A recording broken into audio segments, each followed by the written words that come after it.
बिहार चुनाव में रिजल्ट आने के बाद अब महागठबंधन में एक बड़ी दरार देखने को मिल रही है।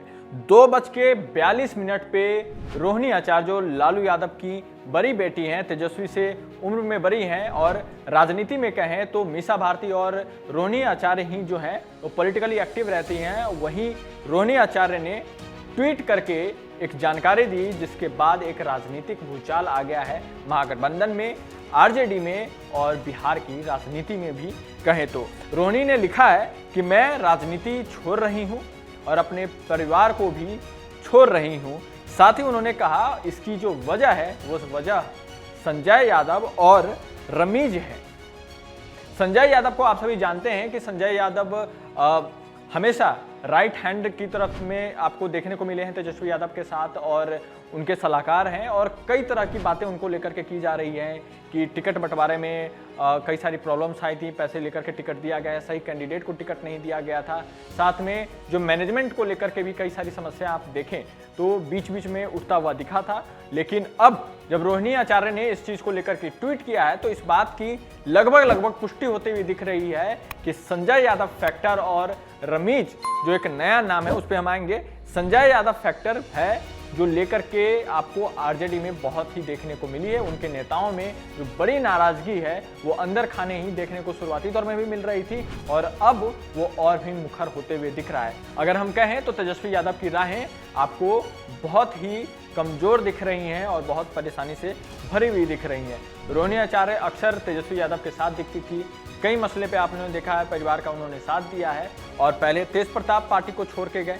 उन्होंने भी कहा कि कई जयचंद जो मेरे भाई के आसपास भटक रहे हैं, उन्होंने पार्टी को तोड़ने का काम किया है, परिवार को तोड़ने का काम किया है और अब तेज प्रताप यादव के बाद रोहिणी आचार्य ने भी पार्टी को छोड़ दिया है, परिवार को भी छोड़ दिया है। अब जो बड़ा नाम निकल करके आ रहा है, संजय यादव को सब जानते हैं, रमीज को लेकर के बड़ी चर्चा है। रमीज जो है उत्तर प्रदेश के बलरामपुर के रहने वाले हैं। कई लोग ये भी कह रहे हैं क्रिकेट के शुरुआती दौर में ये उनके साथ थे और पूर्व सांसद जो हैं आपको जो जेल में बंद हैं रिजवान जहीर, उनके दामाद हैं और शुरुआती दौर से अगर आप देखें तो तेजस्वी के साथ जुड़े हुए थे। चुनाव प्रबंधन का और प्रचार प्रसार का जो काम था आरजेडी का, वो यही देख रहे थे और अब रोहिणी आचार्य ने इनके ऊपर आरोप लगाया है। कई केसेस, गंभीर केसेस अगर आप कहें तो इनके ऊपर पहले से हैं, कई सारे केसेस इनके ऊपर लदे हुए हैं और उसके बावजूद ये आरजेडी के तरफ से फ्रंट फुट पे लड़ रहे थे और तेजस्वी के समर्थन में कई सारे काम कर रहे थे, पार्टी के लिए प्रचार प्रसार में लगे हुए थे और इन्होंने बड़ा आरोप लगाया है रोहिणी ने कि इनकी वजह से और संजय यादव के कहने पे, इन दोनों के कहने पे मैं छोड़ रही हूँ सब कुछ और मैं अपने ऊपर सभी का जो जितने भी प्रॉब्लम्स हैं और जो भी परेशानियां जो पार्टी में उत्पन्न हुई हैं या फिर जो बैकलेस देखने को मिल रहा है, वो सारे आरोप मैं अपने ऊपर लेती हूँ। अगर आप देखें ओवरऑल तो तेजस्वी यादव जिस तरीके की चर्चाएं कर रहे हैं और जिस तरीके की बातें रख रहे थे चुनाव में, ऐसा लग रहा था कि वो संजय यादव के कंधे पे पार्टी की बागडोर डाल दी गई है और जो संजय कहते थे वो तेजस्वी मानते थे। लेकिन अंदर खाने जो पुराने नेता हैं वो अक्सर इसका लेकर के विरोध करते थे और कई बात आपको देखने को मिला होगा कि सामने आकर के भी कहा है। इवन उनके भाई जो तेज प्रताप हैं, उन्होंने कई बार आकर के सामने कहा है कि वो सब डुबा देगा, सब पार्टी खराब कर देगा। और अब जब इतने बुरे स्थिति में आपको जब आरजेडी दिख रही है, तब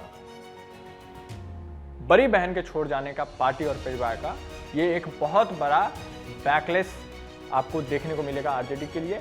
आप अगर ओवरऑल पर्सपेक्टिव से अगर नजर देखेंगे तो लालू प्रसाद यादव ने अपने बेटे तेजस्वी को सारी कमान सौंप दी और तेजस्वी ने अपने कंधे की जिम्मेदारी, ऐसा लगता है कि संजय यादव और बाकी के अन्य लोगों पे अत्यधिक भरोसा कर लिया, जिसके बाद शायद एक मिसकम्युनिकेशन और कंफ्यूजन जो कि आपको सीट बंटवारे में भी दिखा और तमाम ऐसी सारी चीज़ों में भी दिखा, जो आफ्टर इफेक्ट में काम करते हुए आरजेडी को बड़ा नुकसान पहुंचाई।